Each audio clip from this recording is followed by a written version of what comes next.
Everyone, I'm Eyes. I am a first-year student, a PhD student in computational biology, so kind of an EAGS affiliate group. And then I'll hand it over to Josh. Hey, I'm Josh Sands. I'm a third-year PhD student in electrical engineering, and I've been interested in this kind of inclusion work since I was an RA in undergrad. Let's see, who else is here? Is Alexander here yet? I think he's running on Berkeley time. Okay. For those of you who don't know, Berkeley time is 10 minutes past the hour, and it's called Berkeley time because it takes you a while to get from one side of the campus to another. So that's what we call Berkeley time. It is an official policy that courses are listed as starting on the hour, but don't actually start until 10 minutes after.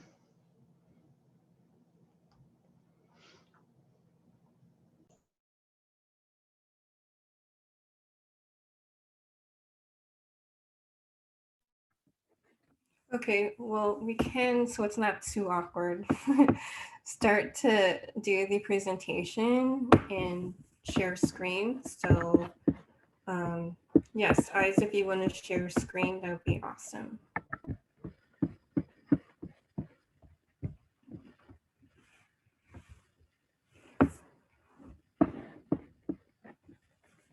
Okay, so that's who we are, our introduction. Okay, so to get started, just, topics on race and current events is a little bit uncomfortable, but we want to make sure that this is a safe learning space, that we're assuming that everyone has good intentions. If you make a mistake or kind of feel embarrassed, just rectify it and move on. We're not holding anything against people. This is part of learning is, making a mistake. We're also experimenting, we're going to do scenarios and seeing what's the best way to approach a situation. A lot of times things happen and you're like, oh, dang, I should have done it. I should have said this, or I should have done it this way. It's okay. This is for practice space. Like I said, some things are uncomfortable, and just be okay with that being uncomfortable, because not everyone in society feels comfortable all the time. So just be okay with being uncomfortable for now. Also speak for your personal experiences. Your personal experiences are part of what makes you you, and they matter, and your feelings matter. Also, thank you for sharing your experiences. Don't feel embarrassed about, sharing about something that happened to you, because, actually it might have happened to somebody else, and then you can kind of form solidarity with somebody that you didn't even know experienced the same thing you did. Okay, we can go to the next slide. We want to foster a welcoming environment. We want all students to be able to succeed and contribute meaningfully to their full ability. So, if you have a special skill in something, or, you maybe took a class on something that you want to share with us, yeah, feel free to do that. And also, diverse environments really promote out-of-the-box thinking and creativity. So if you look at even in engineering and a lot of these companies, you see diverse teams because diversity is at the forefront of innovation. People who think differently and have different experiences, and maybe from different parts of the world, are able to share their unique insight or their unique experiences to really foster a new way of thinking about things, a new way of doing things, and that's really where innovation happens. Next slide. Okay, so I'm gonna ask how much you all know about these topics anyway. So have you ever heard of civil rights movement? So in the comments, let me know if you've heard of the civil rights movement. Asian American movement. Next. Asian peril or Black power. Who's heard of that? Who knows what those are? Okay, I'm seeing some yeses, a few no's. Okay, the next one. Systemic racism. Okay. Seems like you all are woke. Racial triangulation. Who knows what that is? I see some no's. Okay. That's a little bit of a tough one. Not many people know about that. Historically underrepresented minorities. Okay, I see yeses now. Okay. Next. Executive parity and glass ceilings. Right, which one you know, which one you've heard. I guess a lot of no's. Okay, next one. Implicit bias. Okay, yes. Okay, all right, next one. And fixed mindset versus growth mindset.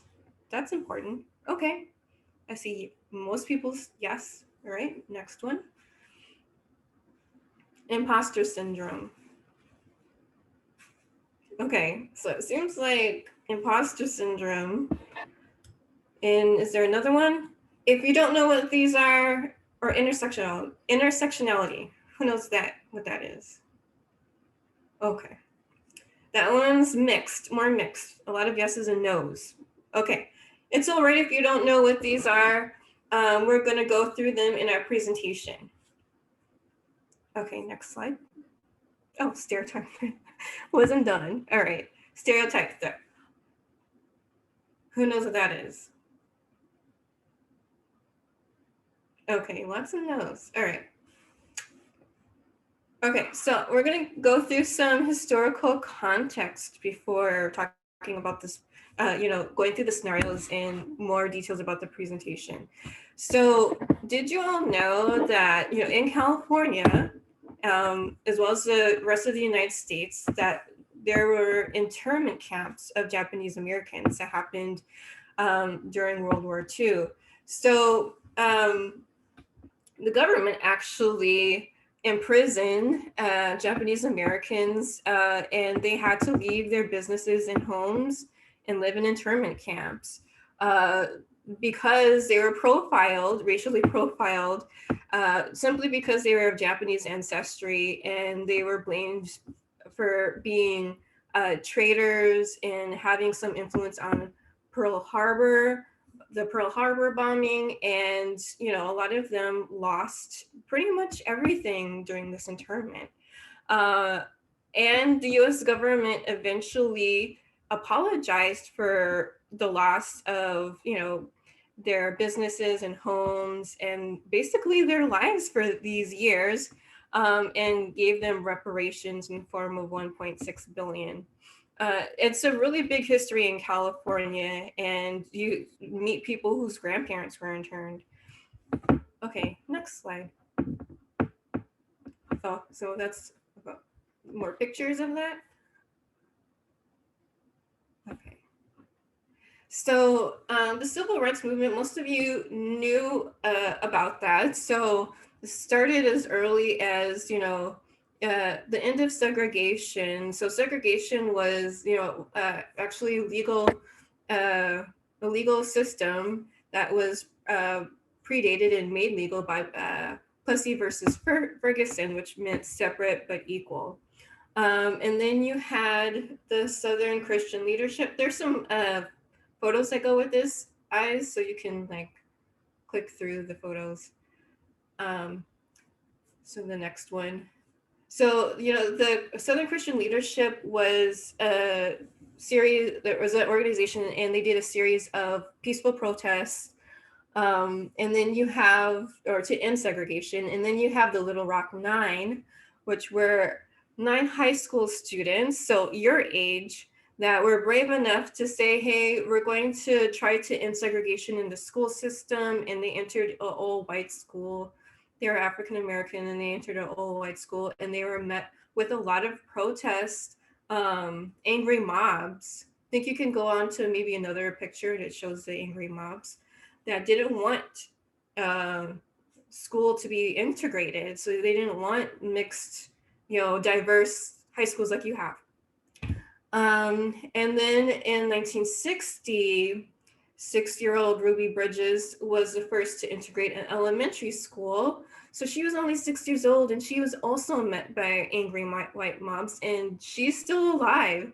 She's actually a teacher herself now.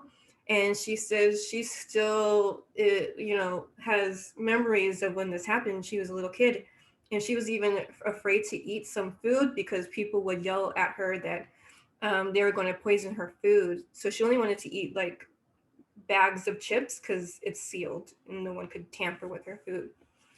Anyway, just to tell you that these people are still alive. It didn't happen that long ago. And then the Greensboro sit-in, also high school students. I think there's a picture of that. So that's Ruby Bridges. And then the next is high school students who wanted to integrate lunch counters. People of different colors couldn't sit together and eat. And they wanted to integrate lunch counters and, be able to enter in any restaurant and eat food. And then the Civil Rights Act of 1964 passed with the help of Dr. Martin Luther King, and had legal equality for people of all races, not just African Americans, but it facilitated, immigration acts that allowed people from different parts of the world to come to the United States. And we're going to talk about anti-immigrant acts that happened later in this presentation. And then Malcolm X, who was also a civil rights leader, was assassinated in 1965, that same year. Bloody Sunday happened. That's another picture. Looks very much like the Black Lives Matter protests today. So it seems very odd, the time we're living in. It's like we're living in some time warp. In 1966, the Black Panthers were founded, and they became really well known for something that is used pretty much every day in schools now, when you had school in real life, not virtual schools. But they founded the free breakfast program, and there was a lot of celebration in the Bay. They're a Bay Area organization that started in the Bay Area. They founded the free breakfast program to feed hungry kids. And then it kind of caught on in the rest of the country that maybe schools should have lunches and breakfast for children. Then 1968, Martin Luther King Jr. was assassinated, but this is him actually speaking at UC Berkeley. Isn't that cool? He was here in the Bay Area. And then we just celebrated MLK Day, so. Okay, and then the last one is the Fair Housing Act that of 1968 that mandated for there not to be discrimination in housing. So before that, redlining happened, which we're going to discuss, and you could be barred from living in a certain neighborhood, and it's not just Black people, but it was people who were Jewish, people who of Asian descent, anything that wasn't white, or Jewish people who were not considered white at a certain time. Okay, next slide. Also, if you hear words, it's my puppy. He knows how to use buttons to talk, and he's saying outside, so just ignore him, okay?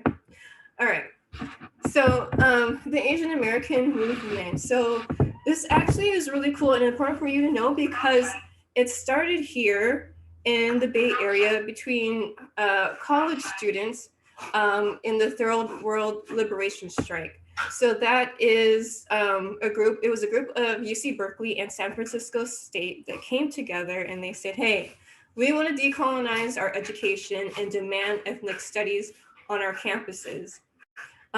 They formed the Asian American Political Alliance that became the Asian American movement. So they started here in the Bay Area, and it just swept across the country. They were labeled the silent minority, and the term for Asian Americans was Oriental before this. And they said, we are Asian Americans, we're a political power, we're a political identity, and they formed it to a pan-Asian political identity that brought Asians of all different backgrounds from all different countries together to talk about issues that were facing their communities. Next slide. So it's important to know like why they were doing this, because there was a lot of anti-Asian rhetoric that happened in the United States. So now like you see the model minority myth being pushed, but that was not always the case. In fact, it was the exact opposite.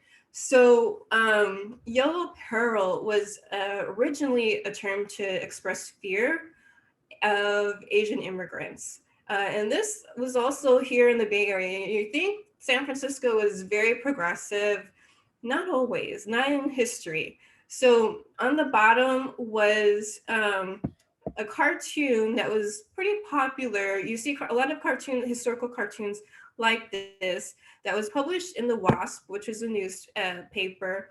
And they were talking against a preacher who was advocating for the Chinese immigrants, saying, no, they're not bad. We should help them. We should not pass laws against them.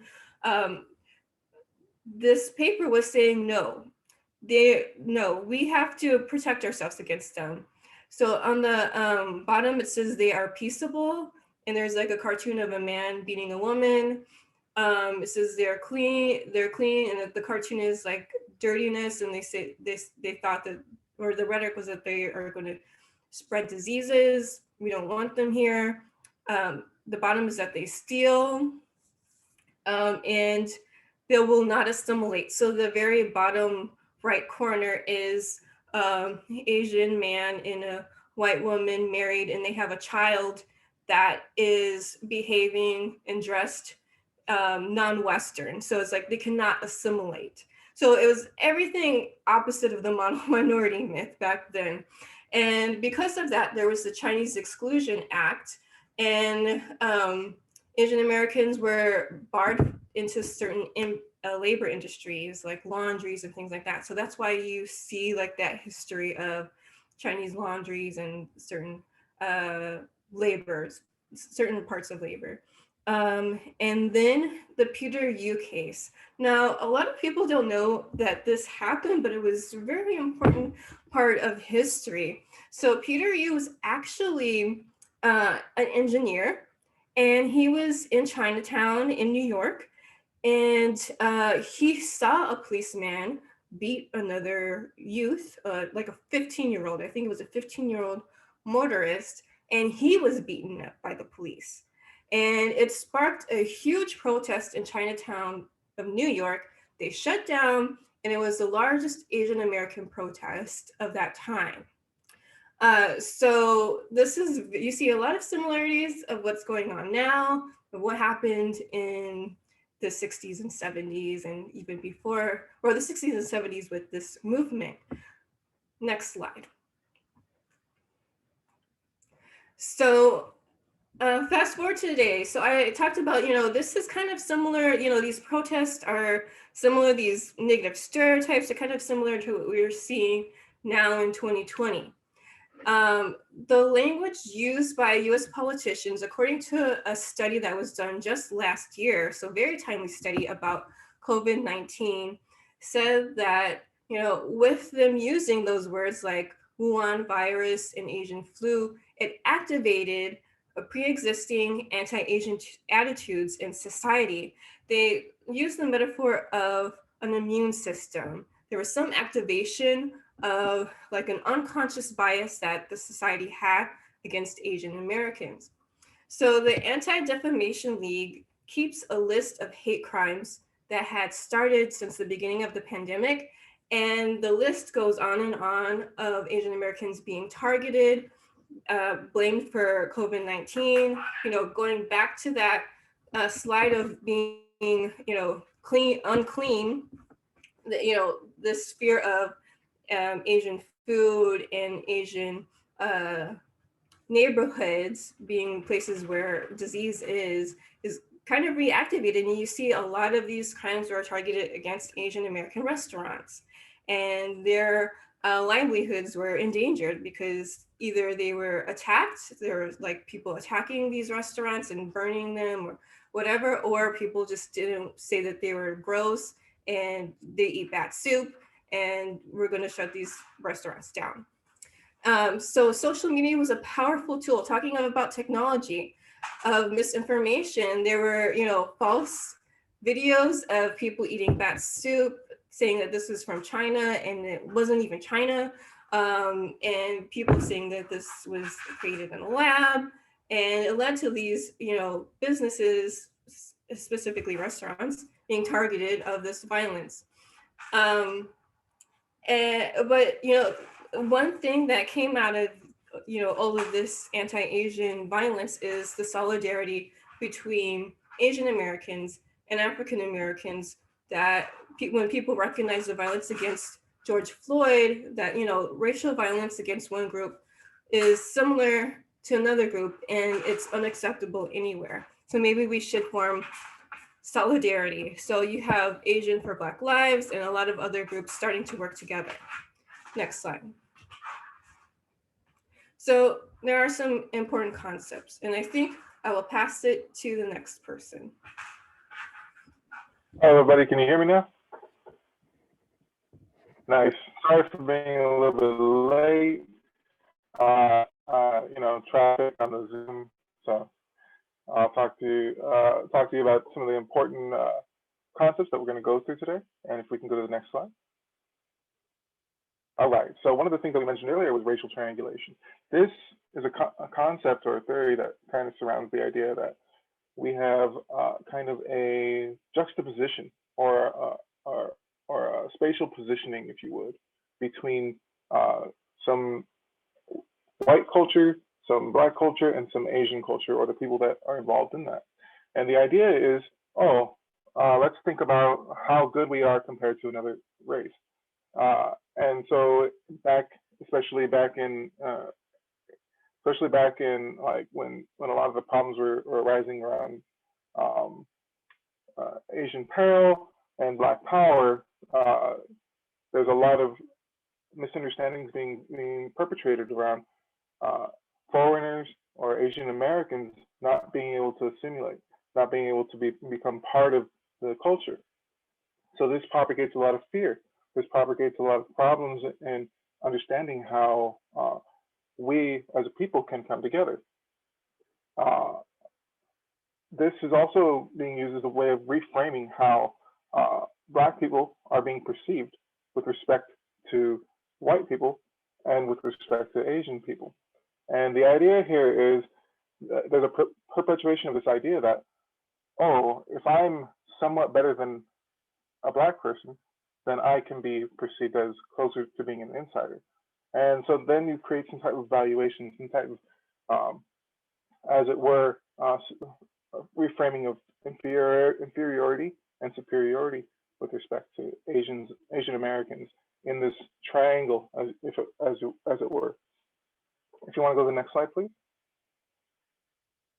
So I'm just going to run through some examples and kind of a framework of how to look at redlining as it pertains to racism in schools today. So next bullet point, please. So how many here have heard of apartheid? South America? Throw one in the chat if you have. That's cool. All right, so apartheid is basically a legal system of segregation that occurred in South America. And as a term developed specifically for that system. The reason why it's being used here in educational apartheid is, as we mentioned earlier, America has had a spotty, sorry, South Africa, did I say that? Okay, my bad. So it's from South Africa. Anyways, as some of you may have known, America has some spotty experiences when it comes to segregation in schools. A relation to this is, or a metaphor for this is educational apartheid. And what it refers to is the idea that students nowadays are being funneled into certain schools that may be funded better, may have better resources, and some other students from a specific cultural background are being funneled into other schools. Now, next bullet point. As some of you may know, schools are about the specific region.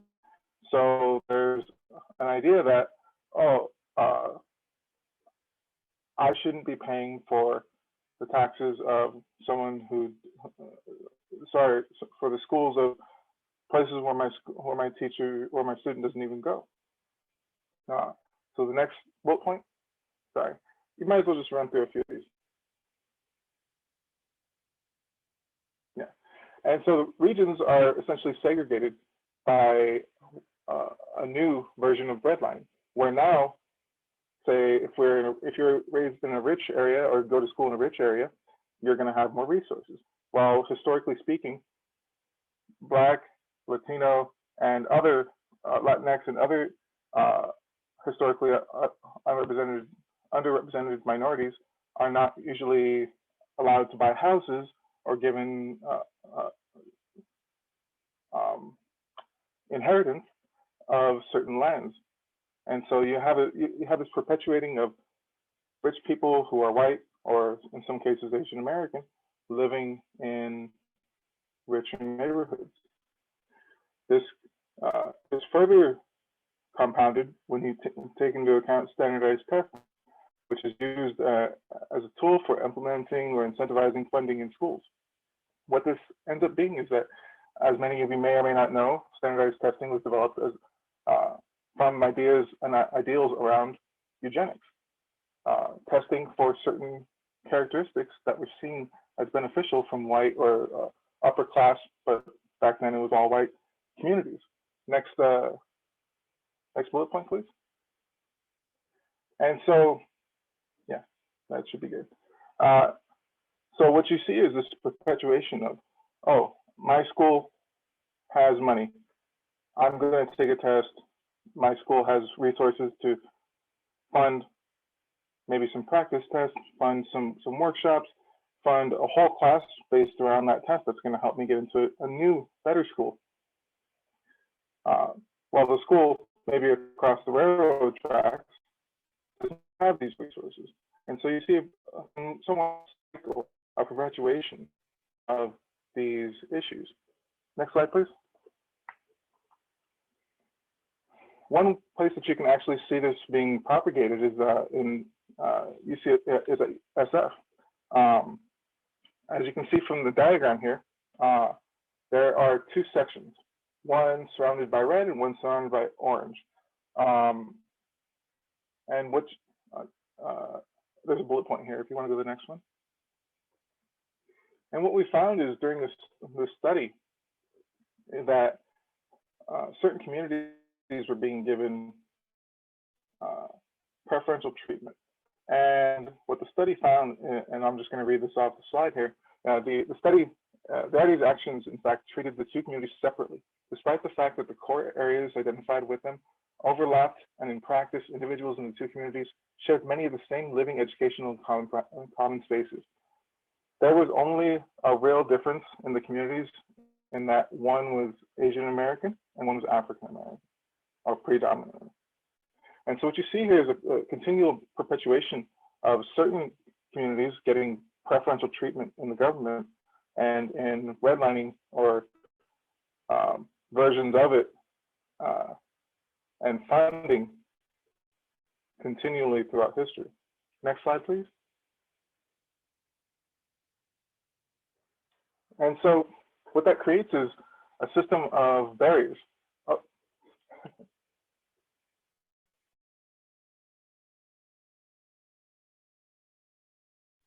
Oh, I got muted. So what that creates is a system of, oh, is everything okay? Yes.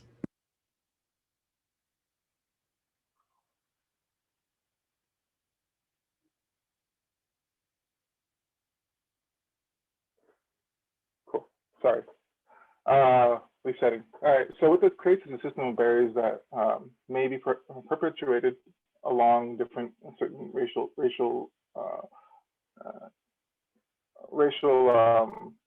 identities. And what we're going to talk about here is barriers to entry in STEM fields for underrepresented minorities. And what you can see here is in high school, you're going to see a certain trend throughout each stage. And we're going to talk about how, from one stage to the next, certain groups experience different, as it were, different experiences altogether. And what you see is in lower socioeconomic communities, when the barrier from going to high school to undergrad involves certain things like gatekeeping, wherein the counselors or the faculty may think, oh, well, students here aren't going to really need college training. Students here aren't going to really need to know about fellowships. They're not going to really need to know about certain opportunities that in tech that students in, say, who grow up or go to school near Silicon Valley would need to know. And what you also see is key information droughts. What this refers to is scenarios in which lower students from underrepresented minorities, communities, and families may not have family members that actually go through or know what it's like to get internships, that actually go through, know what's involved in taking certain tests, that go through and don't know that, oh, this math course isn't going to really help me when I go to apply to college. On top of that, as mentioned before, standardized testing. Access to training for standardized testing is not widespread in lower economic communities, which are, again, predominantly underrepresented minorities. So what you see is, on top of that, there's these social burdens, these burdens that include, oh, if I'm the only one in my class who in a tech class, then I need to represent. I need to show up and do extra just to be seen as acceptable. And so this creates an added burden, a social burden, if you will. And so these are just barriers to get into undergrad. At the next stage, next bullet point, please. At the next stage, you see other things like recruitment. Other universities, from MIT, universities like Berkeley, universities like, UCSF, don't normally recruit in places like, I don't know if anyone knows San Bernardino, in places like downtown LA, places that are predominantly working class and poor communities that also happen to be highly populated by underrepresented communities. On top of that, you're going to see hidden opportunities. This is very akin to that information drought I was talking about before. And when you're an undergrad, a lot of students are considered adults. So you may be away from family. So you may not even be able to benefit from being in contact with your family. But on top of that, counselors and faculty may not be distributing that information, again, because of implicit biases or beliefs that, well, they're probably not going to do well in these courses. And so I need to protect them. And so there's this perpetuation of parentalness and keeping certain things from certain classes in certain communities. And again, you might see a theme here. There are social burdens at this level, pressures to outperform, that often make students go into these perpetuating cycles of overworking themselves, overburdening themselves, and the next thing you know, they either have the need to quit, or they feel like their work means nothing. And so at the next step, next slide please, or next bullet point please. At the next step, you see the transition between undergrad and graduate. Again, you see issues with recruitment. One of the big problems that we're trying to tackle today is recruiting at HBCUs. It is not really done. And in fact, a lot of faculty, a lot of administrators in previous years have said they don't recruit there because it is not of a caliber that they would like to. Even though they consistently produce, oh yes, HBCUs mean historically Black colleges and universities. Thank you, Josh. So what this means is there's a perpetuation of the idea that, oh, if it's a community of large underrepresented minorities, they're likely to not be as good as a community of predominantly white people, or predominantly other people. So the idea is that even today, we're combating the issue of, well, I don't know if I can recruit there. Again, you're going to see the hidden opportunities, funding from labs. A lot of people are not informed about this. They have to go out of their way and find extra, extra resources that are distributed only to certain communities.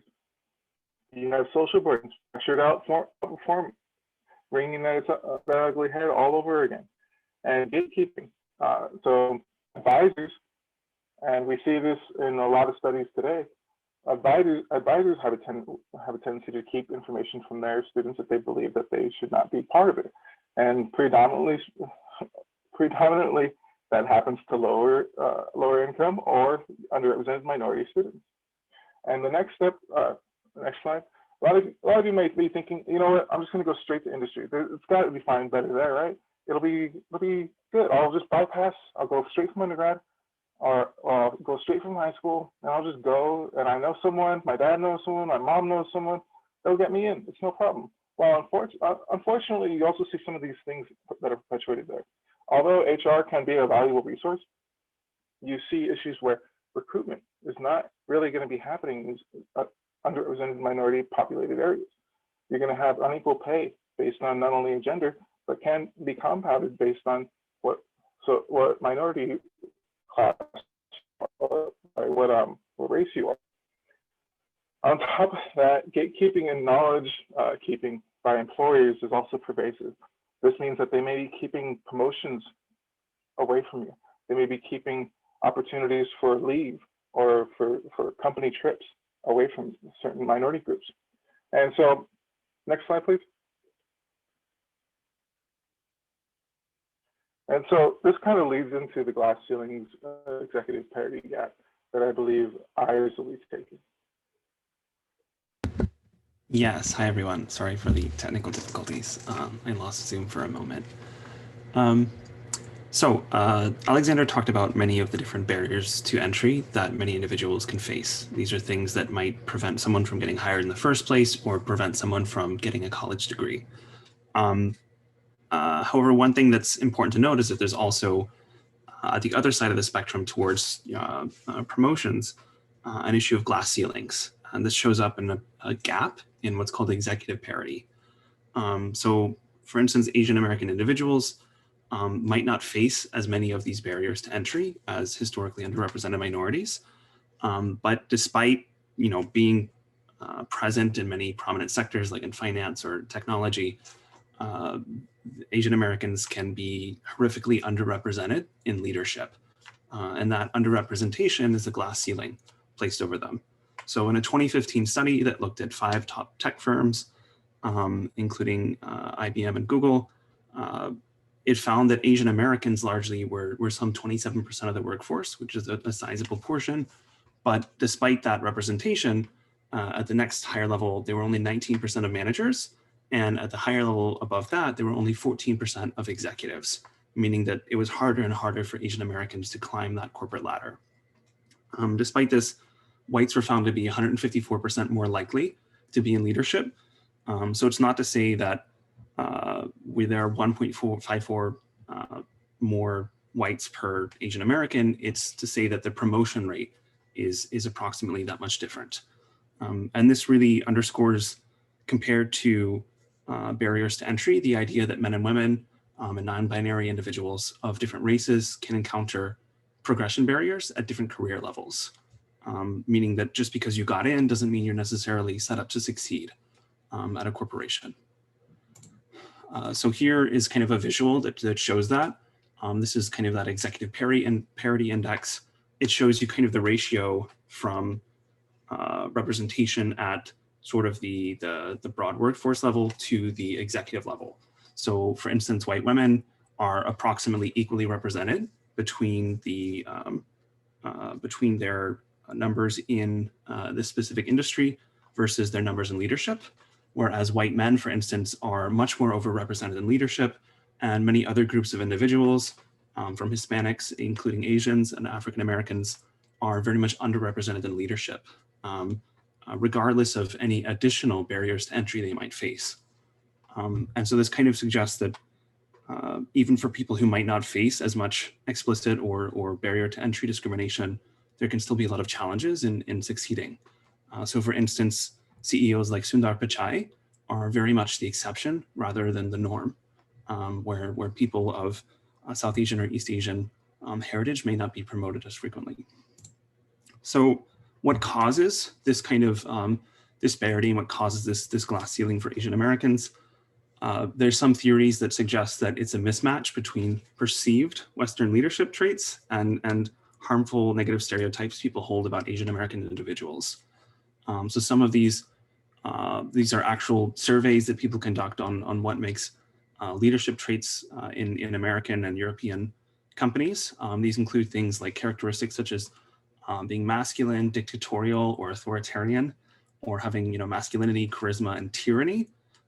Where dictatorial and authoritarian or tyranny are not words that we frequently associate with Asian American individuals, but it's sometimes a bit easier for us to associate those characteristics with many possibly arrogant individuals from a European heritage. There's also various negative stereotypes that can kind of contrast many Asian Americans with these things. So for instance, people oftentimes see Asian Americans as high on success and intelligence and general competence skills, but sometimes they falsely perceive them as being low on social skills, such as being like nerdy or antisocial. And one thing to note is that just because someone may be able to overcome this stereotypical perception, maybe because their coworkers or their peers in university might perceive them differently because of how hard they work against these things, that doesn't necessarily help them succeed all the time. There's research that suggests that people who overcome these stereotypes can still be faced with many of these harmful barriers. One person, for instance, would be Ellen Pao, who was an interim CEO of Reddit, who managed to get promoted, but faced a lot of very unnecessary criticism, due in part to her race and gender as interim CEO. And I think someone else is coming back for this one. Yes. That would be me. Hello, everybody. So let's talk a little bit about some of the topics and concepts that we asked you if you had heard of in the beginning. The first and one of the most important that most of our trainings focuses on is this idea of unconscious or implicit bias. We're all, I think, aware of the idea of bias, and a lot of us tend to think of it as an overt thing where someone specifically prefers this over that, or it shows that someone is being passed over for promotion because they're a underrepresented minority, or they are a woman or not a man. But there's a lot of subtlety to bias that I think requires something just beyond the intuition and instinct that most of us rely on. So the first thing to note is that we all have unconscious biases. It's not something that you can point to yourself and say, oh, I don't have any, so I'm better than everyone else. It's something that you should focus on trying to understand your own unconscious biases rather than to write them off as non-existent.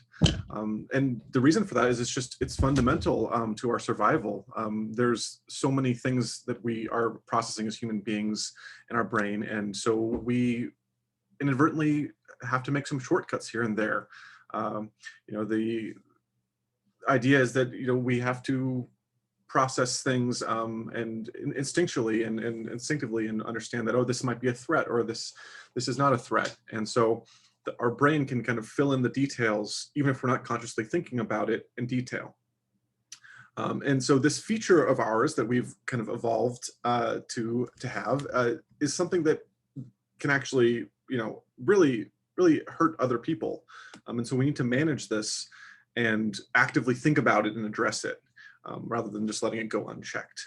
And the kind of most important thing about this is that it's not something that you can address in a vacuum, right? You can't just sit by yourself and, I mean, you can to a degree say, okay, I think I might have acted this way because I have biases or things like that. But in the end, we need to rely on each other to help inform each other about, okay, this is something that you might not realize, but you are a little bit biased about. And it's not something that we should shame our peers about or make them feel bad or make them, you know, regret in an uncomfortable way. We just want them to understand that it's something that everyone has and everyone should work to improve. So as an example, if we go to the next slide, let's take a really simple example. Imagine you're an ecologist and you're looking at some different environments, and you see, okay, in environment A, I got all these happy, healthy ducks waddling around. In environment B, there are no ducks, and maybe there's a third environment, environment B, where there's some ducks, and it's your job as an ecologist, you know, to, let's say, to understand why that is. And so, if you are an ecologist and trying to, you know, come up with a reasonable, respectable theory for this, you wouldn't just say, oh, I think the ducks just aren't trying hard enough in environment B. That's why they're not thriving there, you know, or maybe those ducks, you know, maybe those ducks are a little too entitled, and so that's why they're not doing well. What you would do as a responsible ecologist is think about what about the environment is unfriendly to those ducks. So what about the environment is making it hard for these ducks to survive there? And so the idea we want you to take away from this is that don't, you know, place blame too quickly. Think about the entire picture and the things that can affect how someone does in a certain environment. And oftentimes those subtle effects are things like unconscious biases and other just detrimental things that might not be the ducks who are environment B, might not be their fault at all that they are not thriving there. And similarly, it's not like the ducks in environment A are any better inherently. It's just that their environment was more suitable for them. So that's just one example for how we should kind of treat this topic of unconscious bias and how can be subtle. There's evidence of unconscious bias everywhere. So if we look at corporate CEOs in America, if you could go to the next slide, please. If we look at the percentage of American men that are over 6 feet tall, it's less than 15%. But then if we go back and look at the percentage of corporate CEOs who are over 6 feet tall, it's disproportionately higher, so almost 60%. Even further, we can look at men who are over 6 feet too, and see that only less than 4% of American men are less than 6 feet or over 6 feet too tall. And then again, we see a huge increase in the number of corporate CEOs who are over 6 feet too.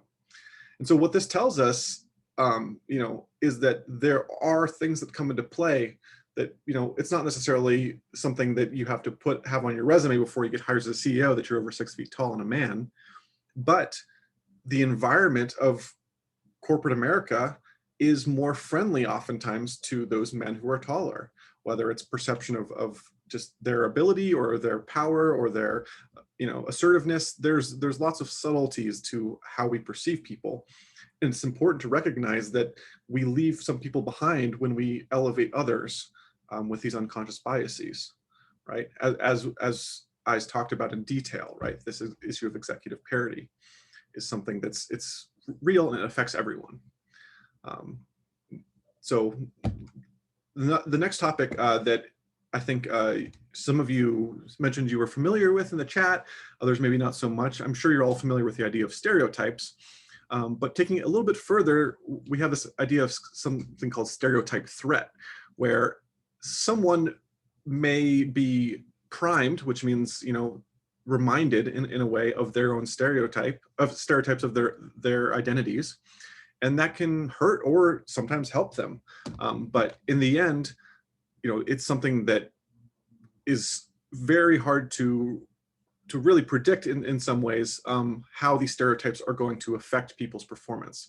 And so, as an example, the study took a group of Asian women and had them all take the same math test. Part of the group, they kind of primed them or reminded them of their Asian identity before they took the test. And then the other part, they reminded them or primed them about their female identity. Then there was a third control group that were, you know, primed for neither. And what the study found is that the students who were primed with the Asian identity performed better than those who were primed with the female identity. So these stereotypes are pervasive, and they can get in our heads, and they can affect the way we perceive ourselves, even if we, had no thought to think of ourselves this way beforehand. When others bring stereotypes into our minds, then we end up kind of forming ourselves to that. And so, on the other end, it's very important to recognize how a joke about a stereotype like Asians being good at math can threaten someone who is Asian and doesn't feel like they're good at math, and make them feel even, worse in ways because they don't fit in this stereotype. Then the next topic that I think a lot of you, seem familiar with, but I want to talk about anyways, because it's important. If even one person isn't familiar with it, it's important to introduce them, is this idea of imposter syndrome. And so, generally it's the idea that you're where you are, it may be in a position of success only kind of as a fluke. Maybe you're got lucky, or someone didn't catch something about you, and that your talents and qualifications aren't really up to snuff with everyone else's. So here, just, these started out as things that Cal students might say to themselves at Berkeley. But I think some of them, you guys can appreciate these sentiments. I'm not smart enough for this field. And I'm lucky that I got into Cal, but it's only because I test well. I'm not really qualified, or I don't understand why I struggle with this concept that everyone else seems to, do so well with. Or maybe I shouldn't ask questions, because if no one else is asking, they must all know the answer, and I'm just going to waste people's time. Or I shouldn't attempt this hard problem. There's all of these, and it's easy to write it off as overthinking, but in reality, these are legitimate, concerns that people have, and it affects a lot of us. So if we go to the next slide, we can look at, just a little infographic of what this looks like. Say on the left, this is what someone experiencing imposter syndrome, how they perceive their group. So they are, hearing outside opinions and hearing that people know things that they don't know. And what they assume is that they are the only ones that know this little amount, and everyone else just knows more than them. Everyone else knows what they know and extra stuff. But in reality, what the case often is that something on the right, where, there are small overlaps between what you might know and other people know. But in the end, just because someone knows something else doesn't mean they know more than you. They just have a different expertise, or they have different life experience. And that doesn't mean that, you don't belong there. You have your own, green circle to contribute. And just because someone else has some overlap with you doesn't mean they know everything you know. Okay, so like I said, this is very pervasive. It affects pretty much everyone. No one's immune to it. I mean, research has shown that over 70% of people will experience it at some point in their careers. And the sad truth is that this disproportionately affects people like women and URMs, because they don't see people that look like them in positions of power. They don't see themselves in CEO positions or things like that. And so they are, over time, their brains are trained to think that I don't belong in that position. And so it's really important to, allow these people opportunities to be in these positions of power, so that others can learn from that. And so just know that you're not alone out there if you're feeling this. I know I personally, in a PhD program at Berkeley, I felt this multiple times, and I've talked to many other PhD students who feel the same way. So it's not something that is unique to you, and it's not something that you should let. Not that it's easy to just brush it off, but try not to let it get you down. Is the takeaway. Another thing to look at is just the environmental effects of growing up in our society. So if we could go to the next slide, one thing that we see often, and feel free to just go through all of these bullets, is the narrative of scientific geniuses, right? So this kind of goes with the fixed versus growth mindset that we talked about. I think a lot of you are familiar with that, but it's important to talk about that.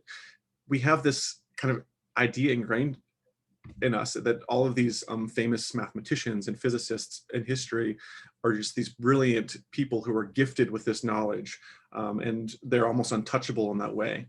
And so that's a very harmful idea, because it immediately places this ceiling on people who feel like they will never get to that point. No matter how hard they work, they weren't born with the innate ability to do well in these fields. It doesn't help that a lot of those people look like this picture on the right. You know, Albert Einstein, we all know, was a brilliant person, but that doesn't mean that all brilliant people were, you know, old white men. There are lots of different ways that these people can look like. And when we normalize and popularize just the images of these, you know, white men, it becomes difficult for underrepresented minorities and others to see themselves in these positions. And so the question is, you know, how can we change our environment so that everyone's successful? How can we bring these other people to the forefront? And it's not easy, but part of it is talking about the idea of fixed versus growth mindset. So if we could go to the next slide. So like I said, I think most of you have heard of this, but the idea of fixed mindset is that you're born, you know, either brilliant or not. And the idea of growth mindset is that, well, you are, you know, the sum of your experiences and effort, and everyone can learn if given the right opportunities to be good at these things. And the problem is oftentimes they're not given the right opportunities. There's these systemic kind of barriers in place, as Alexander talked about in detail, that prevent them from reaching the heights of others. And that's not because they weren't born with the abilities, it's because they weren't given the opportunities that others have been given. So we often talk about this idea of grit, where if you work hard, you know, you can achieve anything. That's important to remember that is something it's absolutely true, is that, you know, you can work to achieve these things, but also remember that, you know, not everyone has a level playing field. All right. So another thing we can talk about kind of briefly is inequalities and work from home. This is just a little cartoon just showing the barriers that people, you know, women identifying people often face in traditional, you know, heteronormative gender roles. Just the expectation on them is much heavier. And so these days, especially in the time of Zoom, everything and working from home, we see that, you know, in heteronormative gender relationships, childcare responsibilities are often falling on the females. You could go to the next slide, actually. And looking at academia, which I know is not, you know, everyone's cup of tea, but it's one example, is that, you know, even recently at the start of this pandemic, a lot of academic journals found that there was a decrease in female submissions, paper submissions versus male, or an increase in male submissions versus female, kind of indicating that this time of working from home is really disproportionately affecting people depending on their gender and the expectations placed on them. Even things like gender neutral family policies, where men are given you know, maternity leave, paternity leave, I guess is a way to say it, in an attempt to make a level playing field for those who, you know, the women who are also given that time off. Studies have shown that these policies haven't necessarily benefited women, and in fact have reduced female tenure rates, where tenure is kind of, if you're not familiar, an academic term, you know, referring to someone kind of solidifying their role as a professor at a university. And so these policies in the end actually have given, you know, oftentimes men more opportunity to just publish and get in their downtime when they take the paternity leave, because the childbearing and child caring responsibilities fall on the females in these relationships. And then of course, you know, with our dependence on technology for communication these days, many people are left behind, you know, just due to their socioeconomic status, and maybe their home life requires them to do more. And so it's really important, I think, to keep these things in mind, and keep in mind just the ways in which things like the pandemic disproportionately affect different sectors of the population.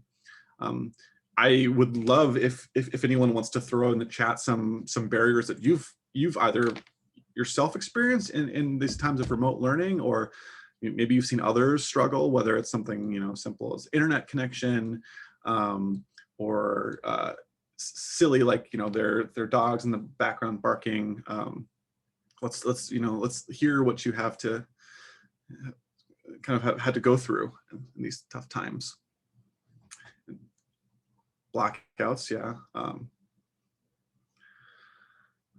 So I have a question in the chat, actually, and I'd love to address it. So I was asked, can imposter syndrome apply to Black people when they are told that they are underprivileged?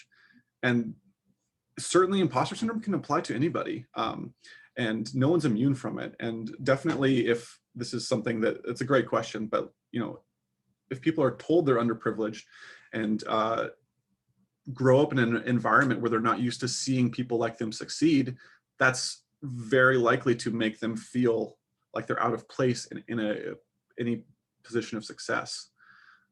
So that's a great question. Thank you for asking that. Yeah, can't focus or pay attention. I've struggled with that these days as well. Family with conflicting meetings in same space. Yeah, these are all great. Keep them coming. Let's keep going through the slides, but feel free to, if you have more ideas, throw them in the chat. And so real quick, we're going to take a break here before we get into some scenarios, but let's just talk about some, actually, we can take a break here and we're going to maybe take 5 minutes or so. I know we're going to send out a worksheet for you to follow along with for the scenarios with that we're going to cover. It has some definitions at the end too, in case you want to review the things we talked about, and also some resources. Okay. Yeah, so thanks for that. I'm going to be putting the links to the worksheet in the chat, which is just getting ready for our next part of this, which is the breakout session. So can everyone just make sure they have access to it, like put a thumbs up in the chat or something, if you guys have that.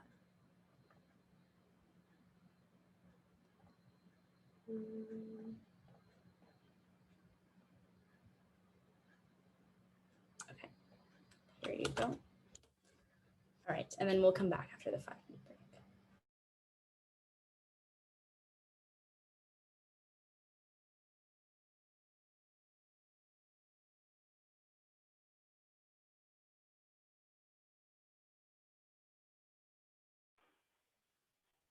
Karen,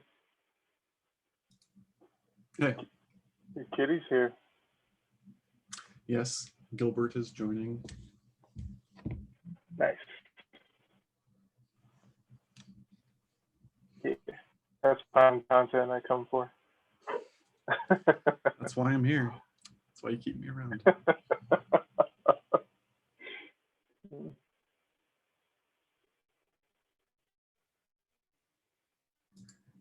One thing I'll just say too is if Anyone during else this have a break, kitty?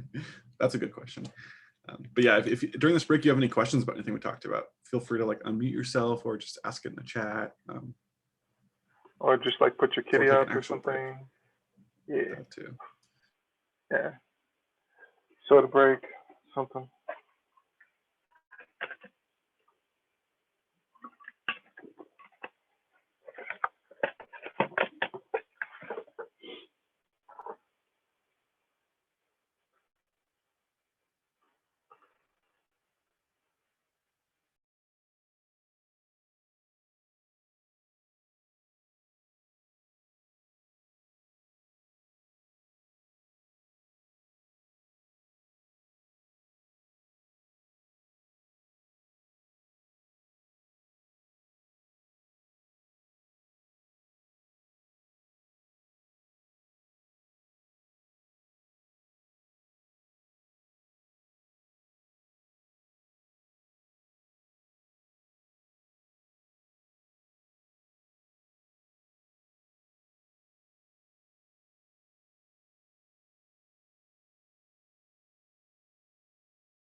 Okay, maybe we should get back into our scenarios because we're a little short on time here, and these are oftentimes part of some of the more exciting part of our presentation.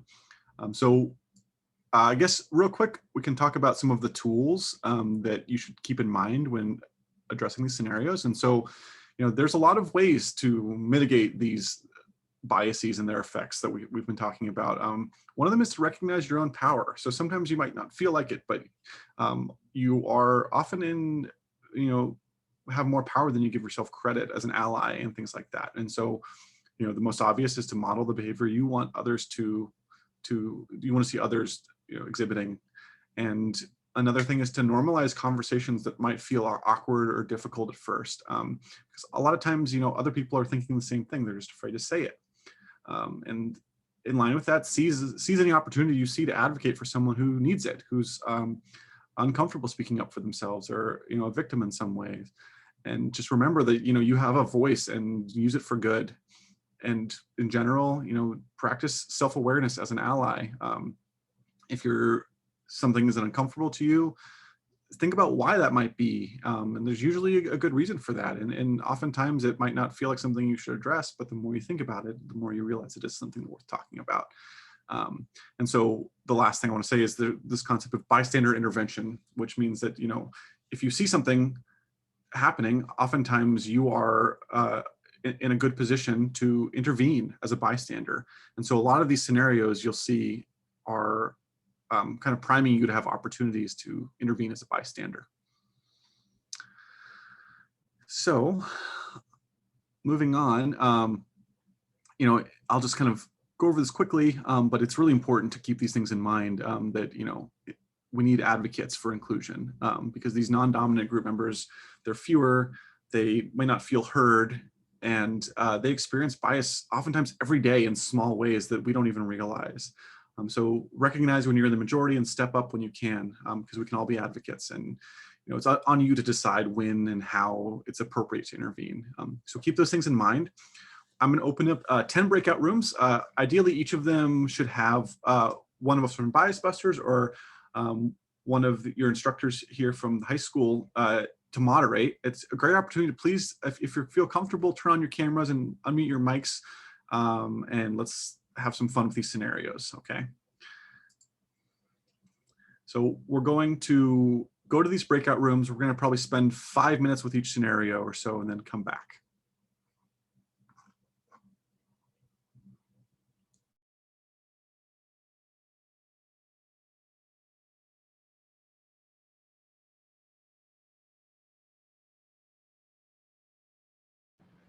Hey guys, so you all have the worksheet in the chat, right?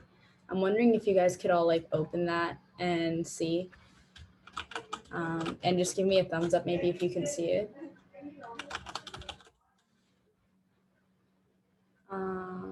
Okay. Wait, it's the one that has the first scenario saying. Yeah, it has all the scenarios on it. So yeah. Yeah. Let me open it on mine as well, and then we can just go through some of them. So for the first one, your good friend Clara went viral on the video app TikTok correcting misinformation about COVID-19, and she was getting a lot of racist and sexist comments. So how could you support Clara? Anyone can unmute and say.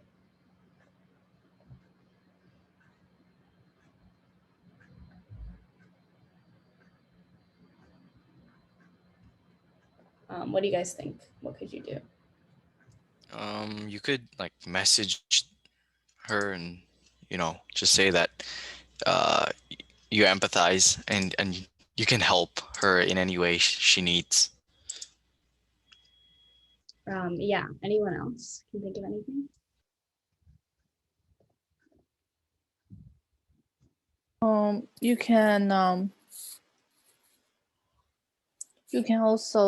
You can also spread, you can also do the same thing so she feels like she's not alone. Yeah. Yeah. And what about if Clara got doxxed and her home address got published online? What could you do to support her then? I think at that point, all he can do is report. Yeah. How could you maybe try to keep her safe? One of the things could be maybe like, saying like, if you need anything, we can call the police, like a non-emergency number or something, just to make sure. Yeah. What do you guys think? What would you do to try to help like alert the authorities maybe? You could call them, but first make sure that that person is safe. Maybe say that if you need to, like you could stay at a hotel, or like just give them advice, or stay at your home or something if they feel comfortable. Uh, just give advice and help them in any way they can, and any way you can. Yeah. Okay, we're kind of running out of time, so I want to go to the next one. You and Ellen were hired for the same summer internship at PoodleX. She mentions to you she feels like she does more paperwork than other interns,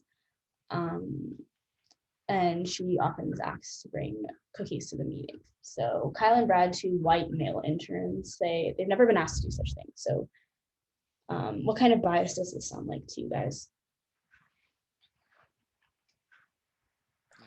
Both racism and sexism, because the white people weren't told to do things, and also they were also male, so they didn't have to do the stuff.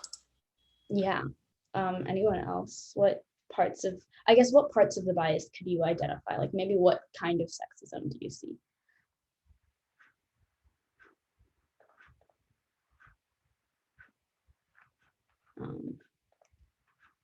I guess in this case, something that I would say is like, Ellen is often treated as like she doesn't have the same capabilities as a man, like the same way kind of girls kind of have a stigma.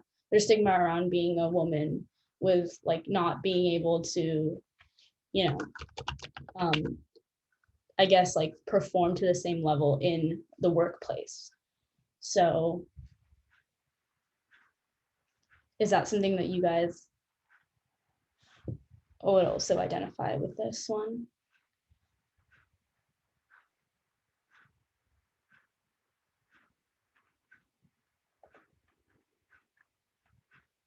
I think that was like the biggest thing that stuck out to me. Maybe we could go to the next one. Or the next question. Suppose Ellen is frequently left behind to do paperwork while Kyle and Brad are brought to important meetings with higher ups and clients. What would you do? So I'd probably try to tell the people who are calling Kyle and Brad up for important meetings, and tell them that Ellen is being left out. And if they don't do anything, I would just talk to Ellen and say that maybe this is not the right environment that would help you do better. I'll just tell her that. yeah, I agree.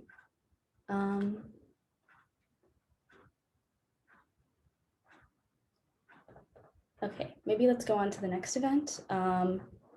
Group project. Some of you and some of your classmates are put into groups to work on a project with one Black Latino student in the group. The following exchange occurs. Okay, let's divide up the work. I can handle the research and math. Maybe person C, who is the Black Latino student, you can help with the formatting. And then she says, he or she says, actually, I might want to do some of the math this time to get practice. And then person A says, well, you're the only one not an AP Calc. So what are the stigmas you guys see here in terms of like racial stigmas? Because they're of a certain race, like Black / Latino, the person A made the stereotype that person C was not smart and is not going to be able to keep up with them. Yeah. Yeah. Does anyone else have any thoughts? I guess Kirei, Divya, Lucy, you guys haven't said as much. So if there's anything you guys want to chime in about.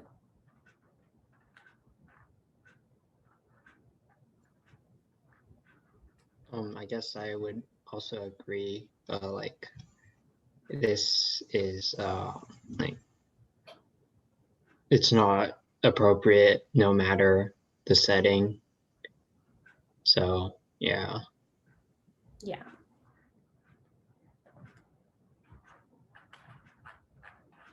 Sorry, Lucy, I'll scroll. Yeah. Yeah, exactly. Like not saying, thinking like, oh, like you aren't smart enough because of your race. It shows like a clear stigma there. So I think that's one of the major things that we see. Yeah. Maybe we can, oh, I guess the breakout rooms are going to close. So you guys can just head back to the main session.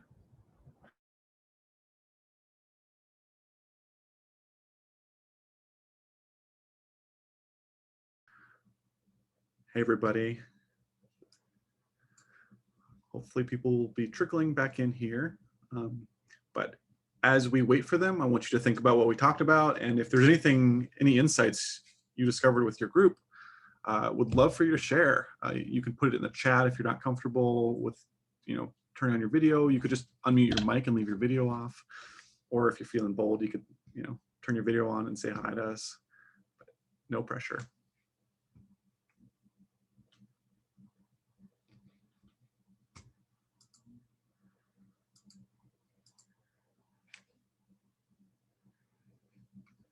So does anyone have anything from their breakout room that they want to share? Any good ideas that they heard or came up with?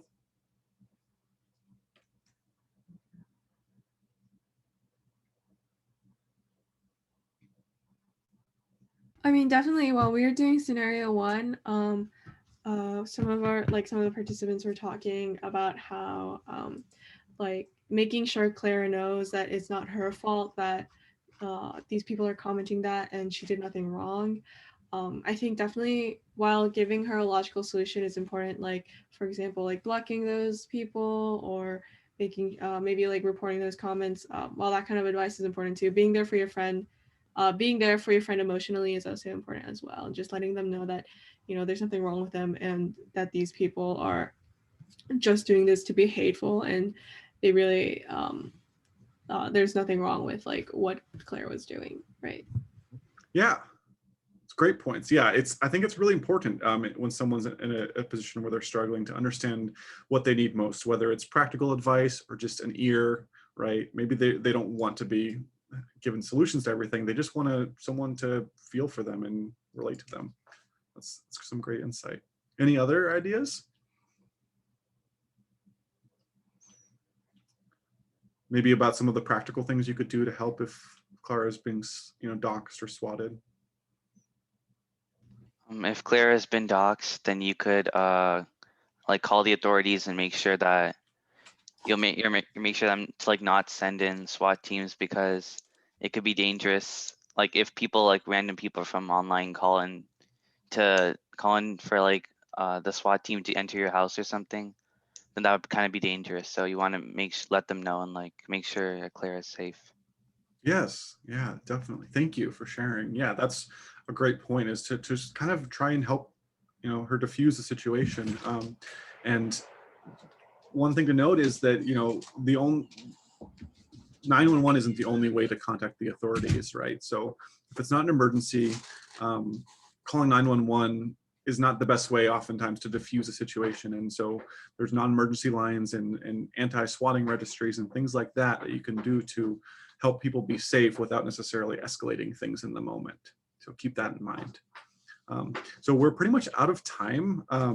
Maybe we can look at one more scenario in this big group if we don't have time to go into breakout rooms. I'm not sure what the others think of that.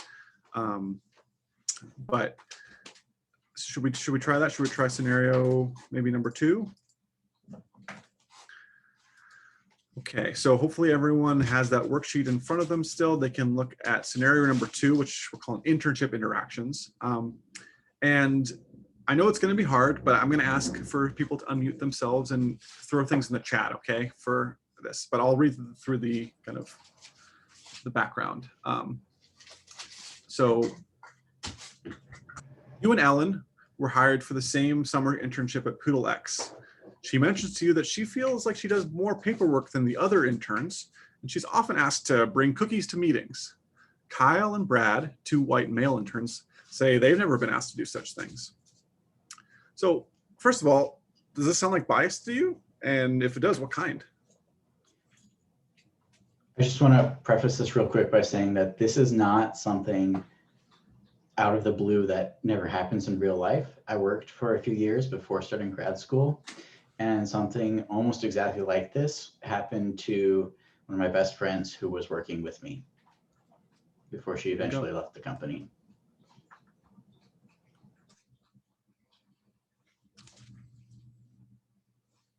All right, we got Lucy Han in the chat.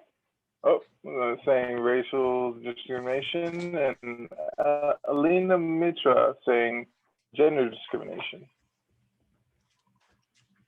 Yeah, gender bias, sexism. Yeah, that's, I think, the first place, you know, that my brain goes as well. So that's, you know, kind of the easy part, is figuring out what's going on here. But now let's talk about what you could say to Ellen. And either we can talk about when you two are together alone later, or in front of Kyle and Brad. If, say, Kyle or Brad said, hey, what kind of cookies are you going to bring to tomorrow's meeting? What could you say if you want to intervene?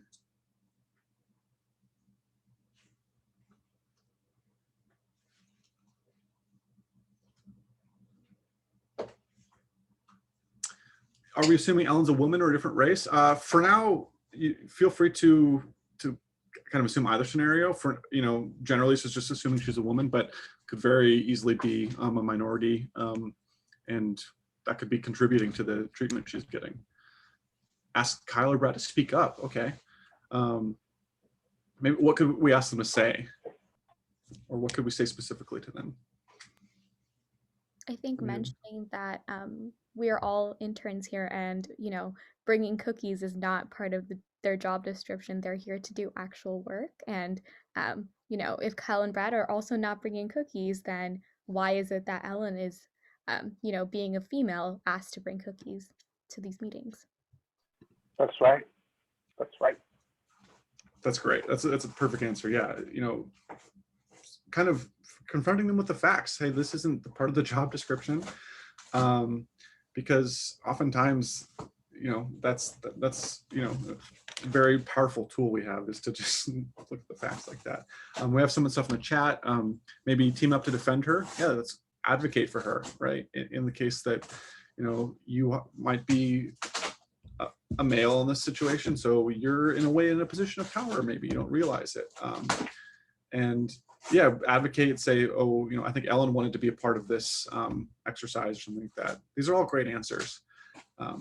I thank you all so much for participating in this. I would love to just keep going through these and chatting with you, but I know it's getting late. It's 6:31 now. And I want to give people the opportunities to ask questions, either about these scenarios or anything we talked about today.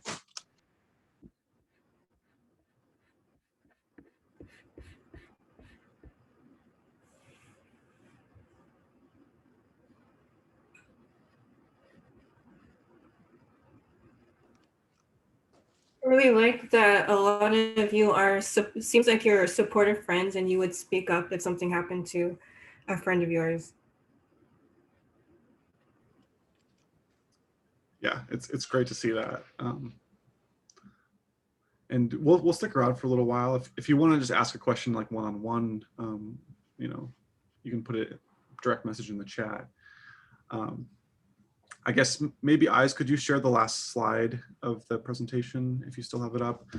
The last thing we want to just do is thank you all. You know, if you have to go now, that's totally fine. Thank you all so much for just showing up, and give you some resources. So some of these come from your high school specifically, so you've probably seen them before, but maybe you haven't. You know, there are check-ins that you can do, and safety reports you can file, and there's a team of counselors available. And then in the greater community, there are lots of organizations out there to help, whether it's, you know, with stress in these times, or if you think someone's been, you know, struggling with something, you want to advocate for them. There's lots of resources out there. And we are all resources too. So hopefully this is, you can see that this is ongoing work that we all need to put effort into. And you can start thinking about how you can put the work in your everyday lives. So in case we think of questions later, are there any like email or like a site that we can like contact you guys through so that we can ask you guys questions? Yeah, what we could probably add the info to the worksheet we sent out, right? It's a shared Google Doc, so we can edit that, I think, Nicole, and add our contact info. Cool, thank you. Yeah.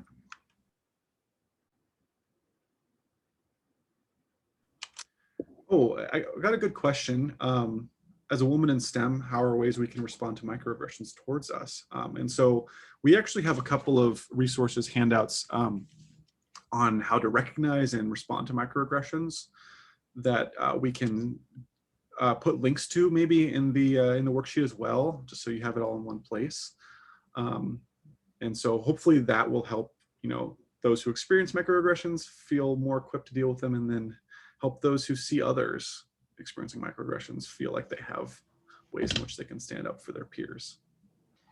Another thing you can do is document them as they happen, so that you have a record, so that you can show a pattern of behavior if something comes up and you choose to go to HR or whatever happens. And just in general, don't let others dictate the way in which you judge these to be microaggressions. If you feel like it is one, it's worth noting. And it's about your experience and not what others think your experience should be or things like that. And it's important to have allies, a support group in whatever environment you're in. So your lab or your institution, so you're at school, you have people that you can go to talk about, these microaggressions and how they're impacting you. Or, when you enter a job, definitely go to HR.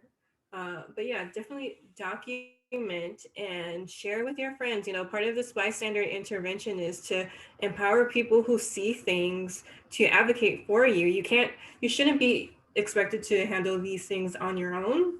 We're social creatures, we're human beings, and it's important for us to work together so that we support everybody.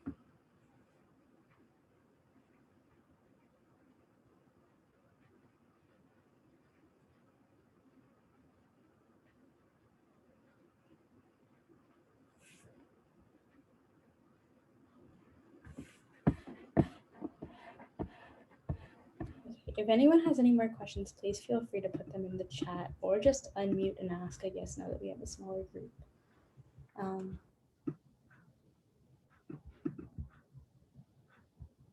Yeah, you can also private message one of us if you want to stay anonymous.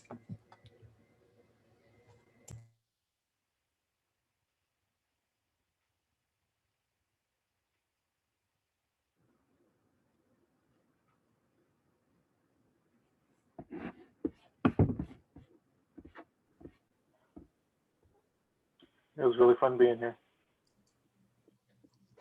Thank you all. Coming. Thank you for coming. Yeah, thanks everyone. Thanks for having us. Huh?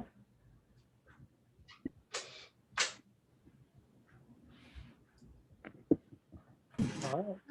Is it okay if I ask a question? I just thought of this just now. Go ahead. Yeah, I was curious, if you're in a situation where you are lacking those support groups and you're experiencing these microaggressions, how do you find the courage or the strength to stand up for yourself when it feels like there's no one else around you supporting you?